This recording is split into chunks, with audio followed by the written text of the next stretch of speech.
এখন আর মুজিব কোড কেনার লোক পাওয়া যায় না বলে মন্তব্য করেছেন গণ অধিকার পরিষদের কেন্দ্রীয় কমিটির সভাপতি সাবেক ভিপি নুরুল হক নূর।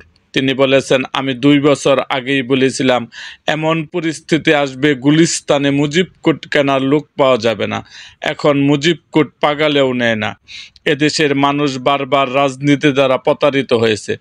আজ শনিবার 1 ফেব্রুয়ারি বিকেলে নারায়ণগঞ্জের সোনারগাঁও পৌরসভা মাঠে গণ অধিকার পরিষদের আয়োজনে জুলাই গণ অভ্যুত্থান ও আগামীর বাংলাদেশ বিনির্মাণের জন আকাঙ্ক্ষার রাজনীতির শীর্ষক সভায় প্রধান অতিথির বক্তব্যে তিনি এসব কথা বলেন।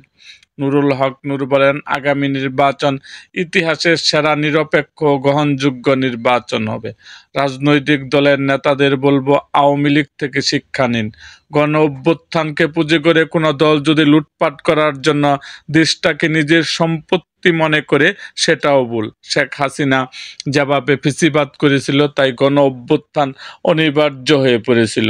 নতুন বাংলাদেশের নেতৃত্ব প্রয়োজন, নতুন রাজনীতি প্রয়োজন। তিনি বলেন, ঝুঁকি নিয়ে পিজন ভ্যান থেকে আন্দোলনের ডাক দিয়েছিলাম।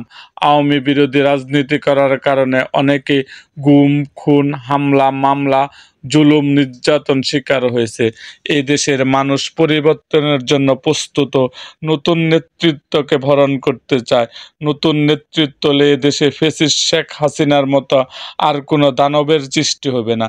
এ সময় উপস্থিত ছিলেন গণ অধিকার পরিষদের কেন্দ্রীয় নির্বাহী কমিটির সহসভাপতি ফারুক হাসান, ওয়াহিদুর রহমান মিল্কি, ঢাকা বিভাগীয় সাংগঠনিক সম্পাদক তোফাজ্জল হোসেন, ছাত্র অধিকার পরিষদের কেন্দ্রীয় কমিটির সহসভাপতি কাউসার আহমেদ, গণ অধিকার পরিষদের কেন্দ্রীয় নির্বাহী কমিটির উচ্চতর পরিষদ ও গণমাধ্যম সমন্বয়ক আবু হানিফ, নারায়ণগঞ্জ জেলার সভাপতি ইঞ্জিনিয়ার নাহিদ, সিনিয়র যুগ্ম সম্পাদক সোহেল রানা, সাধারণ সম্পাদক মহিবুল্লাহ প্রমুখ। এরকম আরও ভিডিও পেতে এবং রাজনৈতিক অঙ্গনের নানা ঘটনা ও ইতিহাস জানতে আমাদের মুক্তাগাছার ইতিহাস মিডিয়া ইউটিউব চ্যানেলটিকে সাবস্ক্রাইব করুন এবং পাশে থাকা বেল আইকনটি বাজিয়ে দিন।